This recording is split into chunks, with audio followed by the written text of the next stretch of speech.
اس کے یہ دو رخ ہے. ایک تو جو قطر اور پاکستان کے درمیان دوستانہ تعلقات ہے اس حوالے میں ایک بڑی پیش رفت ہے, اور دوسرا جو ہے افواج پاکستان کی پیشہ ورانہ صلاحیتوں کے اعتراف کے طور پہ جو ورلڈ کپ کی سیکیورٹی کی ذمہ داری ملنا, یہ بھی ایک بہت ہی اہم اقدام ہے. ٹھیک ہے صافی صاحب, ذرا تھوڑا سا ہم کل بھی بلکہ اس حوالے سے بات کر رہے تھے کہ جن سیکٹرز میں ہمیں بہت پوٹینشیل نظر آ رہا ہے اس کے حوالے سے بتایا بھی جا رہا ہے کہ قابل تجدید ذرائع جو ہیں توانائی کے انفراسٹرکچر ہے, ٹرانسپورٹیشن ہے, ایگریکلچر ہے, لائف سٹاک ہے, ٹورزم ہے, یہ ساری چیزیں جو ہیں یہ اس میں پوٹینشیل ہے, ایک دوسرے سے لرننگ ہو سکتی ہے, انویسٹمنٹ ہو سکتی ہے, پاکستان اور قطر اس پر کام کر سکتے ہیں. بلکہ وزیر اعظم صاحب نے یہ بھی کہا کہ ہم چونکہ اب اس وقت پوری دنیا کرونا کے بعد بحالی کی طرف جا رہی ہے تو ہم بہت ساری چیزیں جو ہیں قطر سے سیکھ سکتے ہیں, یہ بھی ہمارے لیے ایک بڑا موقع ہے. جی بالکل, آپ درست کہہ رہی ہیں کہ قطر کی معیشت جو ہے, گرچہ قطر رقبے کے لحاظ سے مڈل ایسٹ کا ایک چھوٹا ملک ہے, لیکن قلیل مدت میں جو موجودہ قطری قیادت ہے, امیر قطر سے آج جو وزیر اعظم شہباز شریف صاحب کی ملاقات ہوئی ہے, یہ انہی کے خاندان کی کاوشوں کا نتیجہ ہے کہ آج قطر جو ہے محدود وسائل, محدود رقبے اور مڈل ایسٹ میں ایک جو ہے ترقی کی رفتار میں کچھ مدت جو بہت پیچھے تھا یہ قطر, سعودی اور یو اے ای کے مقابلے میں, آج نہ صرف مڈل ایسٹ میں ایک نمایاں مقام حاصل کرنے میں کامیاب ہوا ہے بلکہ دنیا بھی قطر کی ترقی کو دیکھ کر حیران ہے. تو یہ پاکستان کے لیے بہت ہی اہم موقع ہے کہ وزیر اعظم صاحب جو ایک اعلیٰ سطحی وفد کے ساتھ اس وقت قطر میں موجود ہے, اور یہ دورہ جو ہے وہ وفاقی کابینہ کی منظوری کے بعد ہی وزیر اعظم وہاں پہ پہنچے ہیں. تو یہ ہمارے لیے نہ صرف معیشت اور صنعت اور حرفت کے میدان میں پاکستان کو سیکھنے کے لیے ایک بہت بڑا موقع ہے, بلکہ یہ جس طرح ہم نے پہلے پروگرام کے پہلے حصے میں جب ہم نے جو ورلڈ کپ کی سیکیورٹی کی ذمہ داری جو افواج پاکستان کو تفویض ہوئی, یہ بھی ایک نیا تجربہ ہے کہ سافٹ ایکٹیویٹی ہے اور اس میں افواج پاکستان کا ایک اور جو امیج ہے, اچھا امیج ہے وہ دنیا کے سامنے, بالکل یہ پورے پاکستانی قوم کے لیے اعزاز کی بات ہے. تو جس طرح میں کہنے کی یہ کوشش کر رہا تھا کہ اس دورے کے ایک طرف اقتصادی فائدے ہیں, دوسری طرف پاکستان کا جو دفاعی نظام ہے, سیکیورٹی کا نظام ہے, اس پہ بھی عالمی اعتماد میں مزید اضافہ ہوگا. تو یہ ہمارے لیے یہ اس وقت وزیر اعظم صاحب کا دوحہ میں موجود ہونا یہ ایک بہت میری نظر میں ایک بہت بڑی پیش رفت ہے. ہمیں چاہیے کہ نہ صرف جو ہماری جو سیاسی قیادت وہاں پہ موجود ہے وہ وہاں کے بزنس کمیونٹی سے مل رہی ہیں, جو بڑی کمپنیوں کے سی ای اوز ہے اس سے وزیر اعظم صاحب کی ملاقاتیں ہوئی ہے, بزنس کمیونٹی سے ان کی ملاقاتیں ہوئی ہے, اور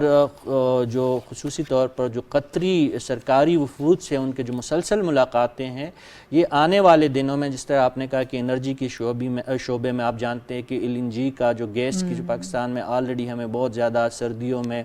قلت کا سامنا کرنا پڑتا ہے, اور اس وقت پوری دنیا میں جو مایا گیس ہے اس کی کرائسس ہے, اور قطر اس میں ایک بہت بڑا پروڈیوسر ہے. تو یہ توانائی کے شعبے میں ونڈ انرجی ہے, وہاں پہ آپ جو قطری ایکسپیرینس ہے مایا گیس کے حوالے سے, اور جو رینیوبل اور انرجیز کے حوالے سے قطر جو ہے ہم سے بہت آگے ہیں. تو ان تجربات سے اگر ہم استفادہ حاصل کرنے میں کامیاب ہوئے تو یقینی طور پر اس دورے کے ثمرات جو ہے پاکستانی قوم کے لیے بہت اچھے ہوں گے. ٹھیک ہے صافی صاحب, صرف ایک پوائنٹ میں چاہ رہی ہوں کہ ذرا اس میں تھوڑی سی بات ہم کر لیں, اس کے بعد پھر ہم آگے بڑھیں گے اور کچھ اور ٹاپکس ہیں اس پہ بات کرنی ہے. وزیر اعظم صاحب وہاں جن انویسٹر سے مل رہے ہیں, جن سے ان کی ملاقات ہو رہی ہے, وہ ان کو دعوت دے رہے ہیں کہ وہ آئیں پاکستان میں انویسٹمنٹ کریں. ہمارے ہاں بدقسمتی سے اس وقت جو کرائسس ہم دیکھ رہے ہیں تو اس ساری سینیریو میں کس قسم کی تیاری ہمیں کرنے کی ضرورت ہے؟ ظاہر ہے کہ جب باہر سے انویسٹرز آتے ہیں تو بڑا ایک سازگار قسم کا ماحول ان کو ظاہر آپ نے پرووائڈ کرنا ہے, کچھ انسینٹیوز ہوں گے جو آپ کو آفر کرنے ہوں گے, کچھ ٹیکس ریلیکسیشن ہوگی, تو اس کے حوالے سے بھی یقیناً کام کیا جا رہا ہوگا. جی بالکل, اس حوالے سے دیکھیے میں نے جس طرح تذکرہ کیا کہ وزیر اعظم صاحب انتہائی مصروف رہے ہیں اپنے دو روزہ دورے کے دوران, جو آپ نے یہاں پہ انسینٹیو کی بات کی، دیکھیے بزنس کمیونٹی جو ہے اسپیشلی جو بیرونی انویسٹمنٹ ہے، ان کی پہلی نگاہ یا نظر یا ترجیح جو ہوتی ہے جہاں پہ ان کو انویسٹمنٹ کی دعوت دی جاتی ہے، وہاں کے سیاسی اور جو سیکیورٹی حالات ہے اس کو وہ سب سے پہلے مد نظر رکھتے ہیں۔ تو بدقسمتی سے پاکستان میں جو سیاسی ماحول کچھ اپوزیشن جماعتوں کی جانب سے مسلسل اس کو جو خراب کرنے کی کوشش کی جائے گی تو کی جا رہی ہے، تو اس میں سب سے پہلے اس فورم پہ کئی دفعہ ہم پہلے بھی ڈسکس کر چکے ہیں کہ معاشی استحکام کے لیے ضروری ہے کہ سیاسی استحکام ہو۔ وزیر اعظم صاحب اور ان کی ٹیم کی بھرپور کوشش ہے کہ فارن انویسٹرز کو یہ یقین اور باور کروایا جائے کہ پاکستان میں حالات ماضی کے مقابلے میں بہتری کی جانب گئے ہیں، اور جو وہاں سے رپورٹیں آ رہی ہیں دوحہ سے، یہ وزیر اعظم صاحب ان کی ٹیم کی کامیابی، اس کو ہم کہہ سکتے ہیں کہ قطری انویسٹرز جو ہیں وہ کافی حد تک کنونس ہے، اور جو بڑی سرمایہ کاری کی خبریں وہاں سے آ رہی ہے اس سے آپ دیکھ رہے ہیں کہ آج بھی جب وزیر اعظم صاحب نے لینڈ کیا تو 2 دن پہلے اسٹاک مارکیٹ کی حالت کچھ زیادہ ٹھیک نہیں تھی، خراب ہو گئی تھی، لیکن 2 دنوں سے کراچی کی اسٹاک ایکسچینج میں بہتری آئی ہے۔ تو اس سے یہ اس بات کے اشارے ہے، انڈیکیٹرز ہے کہ وزیر اعظم صاحب جو ہے فارن انویسٹرز کو باور کروانے میں کامیاب ہو چکے ہیں، اور دوسرا جو $2 ارب کی باتیں گرچہ اس کی ابھی سرکاری سطح پہ نہ حکومت پاکستان نے تصدیق یا تردید کی ہے، نہ قطر نے تصدیق یا تردید کی ہے، لیکن ایک اچھی خبر تھی پاکستانی معیشت کے لیے، تو اس کے نتیجے میں اسٹاک مارکیٹ میں بہتری آئی ہے، اور اس تسلسل کو قائم رکھنے کے لیے ضروری ہے کہ جو ہماری سیاسی قیادت ہے وہ دانشمندی کا مظاہرہ کرے، اور اگر حالات ہم اپنے معاشی مسائل کو قابو میں رکھیں گے تو پھر آنے والے دنوں میں ان کی سیاست کے لیے بھی مواقع آئیں گے، اور جو ان کی جو اگر کوئی پولیٹیکل ایجنڈا ہے اس کو آگے بڑھانے کے لیے بھی ان کو مواقع ملیں گے۔ لیکن اگر خدا نخواستہ حالات کو ایک دفعہ پھر خرابی کی طرف لے کے جایا جائے گا تو پھر نہ ان کی سیاست رہے گی، اور نہ جو وہ چاہ رہے ہیں ان کی جو ہے جو وہ خواہشات بھی پوری نہیں ہو پائیں گی۔ وزیر اعظم صاحب جو ہیں وہ کوشش کر رہے ہیں، قطر میں اس وقت وہ موجود ہیں، لیکن وہاں سے اس وقت جو ملکی حالات ہیں، پاکستان کی آدھے سے زیادہ جو علاقہ ہے، آدھے سے زیادہ حصہ ہے، وہ مانسون بارشوں کی وجہ سے سیلاب میں ڈوبا ہوا ہے۔ وہ مکمل طور پر اس کے حوالے سے بھی انسٹرکشنز وہاں سے دے رہے ہیں، ان کو آگاہ کیا جا رہا ہے، بریف کیا جا رہا ہے، اور اس وقت جو ریلیف ایکٹیویٹیز ہو رہی ہیں اس کے حوالے سے بھی تمام تر چیزیں جو ہیں وہ اس کے ساتھ شامل ہیں۔ آج کی کچھ صورتحال تھوڑی سی میں آپ سے شیئر کر لیتی ہوں۔ آج وزیر اعلیٰ سندھ سید مراد علی شاہ صاحب نے ایک پریس کانفرنس کی ہے، اور بڑے خوفناک قسم کے فیکٹس اینڈ فگر سامنے آئے ہیں جو انہوں نے اعداد و شمار بتائے میڈیا کو۔ انہوں نے یہ بتایا ہے کہ سندھ میں اس وقت جو ہے تقریباً آپ یہ دیکھیں کہ وہ سارا علاقہ جو ہے وہ ایک دریا کا منظر پیش کر رہا ہے، اور اس سے پہلے کبھی اس قسم کی آفت جو ہے وہ سندھ میں نہیں دیکھی گئی ہے، اور 15 لاکھ گھر بتایا ہے کہ مکمل طور پر تباہ ہو چکے ہیں، اور 1 کروڑ سے زائد لوگ جو ہیں وہ بے گھر ہیں۔ یہ بہت بڑا المیہ ہے، انسانی المیہ ہے، بہت مشکل حالات ہیں اس وقت پاکستان کے لیے، اور یہ صرف اب سندھ کے حوالے سے ہم بات کر رہے ہیں جو میں آپ سے اعداد و شمار شیئر کر رہی ہوں۔ انہوں نے کہا کہ 10 لاکھ خیموں کی ہمیں ضرورت ہے، اس کے علاوہ بھی دیگر بہت ساری چیزوں کی وہاں پر ضرورت ہوگی۔ ایک میڈیکل ایمرجنسی بھی ہو جاتی ہے ان سارے حالات میں، تو وہاں پر بہت سارے ڈاکٹرز کی بھی ضرورت ہے، لوگوں کو کس طرح سے ریسکیو کرنا ہے اس کے لیے بھی بہت زیادہ وسائل جو ہیں وہ چاہیے۔ 350% سے زائد انہوں نے کہا کہ اس مرتبہ جو ہیں یہ بارشیں ہوئی ہیں، 2 ملین ایکڑ سے زائد زمین پر فصلیں مکمل طور پر تباہ ہو چکی ہیں، مویشی جو ہیں وہ اس سیلاب کے پانی میں بہہ چکے ہیں، اور ابھی بھی انہوں نے کہا کہ 6 لاکھ کیوسک کا ریلا جو ہے وہ سکھر سے گزر رہا ہے۔ یہ آج کے اطلاعات ہیں۔ سندھ میں بارش اور سیلاب سے 300 اموات ہوئی ہیں، اور اس میں لوگ جو ہیں وہ کافی بڑی تعداد میں زخمی بھی ہوئے ہیں۔ یہ ساری چیزیں جو ہیں اس وقت ہم دیکھ رہے ہیں 90% سے زائد فصلیں صافی صاحب اس میں تباہ ہو گئی ہیں۔ یہ ایک بہت بڑا ہے، لیکن میڈیا کی توجہ اب گئی ہے اس کی طرف۔ اب جب آپ مختلف چینلز دیکھ رہے ہیں تو آپ کو ہر جگہ پر خبریں بھی نظر آ رہی ہیں، آپ کو رپورٹس بھی نظر آ رہی ہیں کہ واقعی یہ ایک سب سے اہم چیز جو تھی اس کی طرف توجہ دینے کی ضرورت تھی، لیکن ہم سیاست میں الجھے رہے۔ جی بالکل، سوسائٹی کی بھی بے حسی ہے، اور میڈیا نے بھی اپنا رول ادا نہیں کیا، جس طرح آپ نے فرمایا کہ یہ جو سیلاب کی موجودہ صورتحال ہے یہ پاکستان کی 30 سالہ ہسٹری میں سب سے بدترین سیلاب اس وقت ہمیں سیلابی صورتحال کا سامنا ہے۔ دیکھیے وزیر اعظم کے بارے میں ابھی جب ہم گفتگو کر رہے تھے تو ان کی مصروفیت قطر میں بہت زیادہ تھی، لیکن اس کے باوجود وہ وہاں پہ مسلسل سیلاب کی صورتحال کی نہ صرف نگرانی کرتے رہے، جہاں جہاں پر بلکہ ان کو جہاں جہاں پہ موقع ملا تو انہوں نے سیلاب زدگان کی جو امداد کی اپیلیں اور وہاں سے جو خصوصی طور پر جو انہوں نے احکامات جاری کیے ہیں تو وہ قابل ستائش ہے۔ آپ جانتی ہے کہ مریم اورنگزیب صاحبہ مسلسل جو ہم ان کے ٹویٹس دیکھ رہے ہیں، جو ان کی طرف سے خبریں آ رہی ہیں کہ جو وزیر اعظم ریلیف فنڈ قائم کیا گیا ہے، فلڈ ریلیف فنڈ قائم کیا گیا ہے، اس کی تشہیر کی جا رہی ہے، عالمی ڈونر سے اپیل کی مدد کی اپیل کی جا رہی ہے۔ تو یہ اس بات سے وفاقی حکومت کی سنجیدگی کا اس سے اظہار ہوتا ہے، لیکن اس سے آگے بھی ہمیں بہت سارے اقدامات کرنے ہوں گے۔ اور جس طرح آپ نے سوسائٹی اور میڈیا کا ذکر کیا، صافی صاحب آپ مجھے اجازت دیں کہ یہ بڑا اہم چیز ہے جو آپ نے سوسائٹی کی بے حسی کی بات کی، اس پر بھی ہم بات کرتے ہیں۔ اس وقت فیصل فرید صاحب نے مجھے جوائن کر لیا ہے، ڈی جی ہیں پی ڈی ایم میں پنجاب، ان سے ذرا تھوڑا پنجاب کی صورتحال ہم سمجھ لیتے ہیں۔ فیصل فرید صاحب بہت شکریہ آپ کا ہمیں وقت دینے کے لیے۔ راجن پور تونسا ڈی جی خان بہت برے حالات ہیں اور وہاں پر بھی کچھ اسی قسم کے حالات ہیں کہ فصلیں جو ہیں وہ بھی تباہ ہو گئی ہیں، مویشی پانی میں بہہ گئے ہیں۔ اوورآل اس وقت کتنا نقصان ہوا ہے، کتنا ڈیمیج ہوا ہے، اور آپ لوگ کیا اس وقت ریلیف ایکٹیویٹیز کر رہے ہیں؟ جی بہت شکریہ، آپ نے موقع دیا کہ ہم اپنی بات لوگوں تک پہنچا جی فیصل فرید صاحب، جی اس وقت جو ہمارے دو ڈسٹرکٹ ہیں، جیسے آپ نے تو صافی صاحب یہ بہت امپورٹنٹ جی بالکل آپ درست فرما رہی، نہ صرف جنوبی پنجاب کی حالت خراب ہے، سندھ کا آپ نے تذکرہ کیا، آلموسٹ پورا سندھ جو ہے اس وقت پانی کے نیچے ہے۔ آج کی جو تازہ صورتحال ہے، جو خیبر پختونخوا کے بالائی علاقے ہیں وہاں پہ بہت بڑی تباہی مچی ہے۔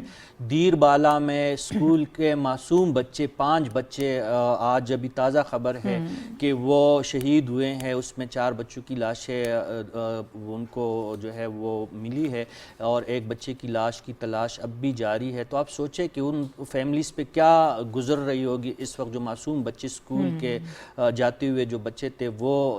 نظر ہوئے ہیں سیلاب کئی جگہ پر گھر گرے ہیں، جی بچے مینگورا میں بہت، مینگورا شہر جو ہے اس میں بہت بری حالت ہے، ہزاروں کی تعداد میں جو ہے گھر پانی کے نیچے ہیں، باغات تباہ و برباد ہو گئے ہیں، جو زرعی فصلیں ہیں وہ بالکل تہس نہس ہو چکی ہے، جو مواصلاتی رابطے ہیں وہ تباہ و برباد ہو چکے ہیں۔ اپر چترال سے بہت خوفناک خبریں آ رہی ہیں کہ وہاں پہ گلیشیئر پٹنے کے جو ہے خدشات ہیں، اگر بارشوں کا یہ سلسلہ رکتا بھی ہے تو گلیشیئر جو شدید گرم موسم کی وجہ سے اور موسمیاتی تبدیلی کی وجہ سے وہاں پہ گلیشیئر کے جو خدشات ہے وہ بھی آپ جانتی ہیں کہ اس کے نتیجے میں ماضی قریب میں بھی بہت زیادہ اموات چترال اور گلگت جیسے علاقوں میں ہوئے ہیں۔ تو یہ صورتحال جو ہے بہت ہی غیر معمولی ہے، انتہائی بہت بڑی آفت ہے۔ اس کا جو ہے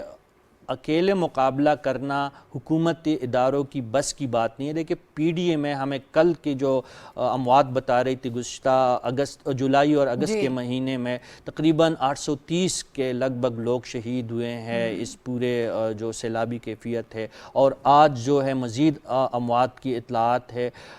تو پی ڈی اے میں، این ڈی اے میں، افواج پاکستان، وفاقی حکومت، صوبائی حکومتیں اپنی جگہ پہ پوری کوششیں ان کی طرف سے ہو رہی ہے، لیکن اس کے باوجود جس طرح میں بار بار کہہ رہا ہوں کہ گزشتہ 30-35 سالوں میں یہ سب سے خوفناک آفت ہے سیلاب کی صورت میں۔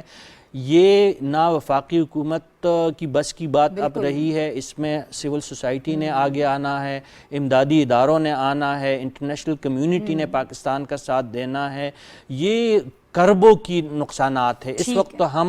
جس مصیبت کا سامنا کر رہے ہیں یہ تو ریسکیو آپریشن ہے، اس کے بعد جو ہے ریلیف اور پھر ریہیبلیٹیشن کے فیز میں ہم جائیں گے تو کربوں روپے اس کے لیے چاہیے ہوں گے، درکار ہوں گے۔ وہ دوسرا فیز ہے، وبائی امراض کے خدشات ہے، تو بہت سنگین صورتحال ہے۔ پوری قوم کو مل کے اس جو ہے مصیبت کا مقابلہ کرنا ہوگا۔ جی فیصل فرید صاحب نے ایک دفعہ پھر جوائن کیا، ذرا ان سے بات کر لیتے ہیں۔ جی السلام علیکم فیصل فرید صاحب۔ جی فیصل صاحب آپ مجھے سن پا رہے ہیں؟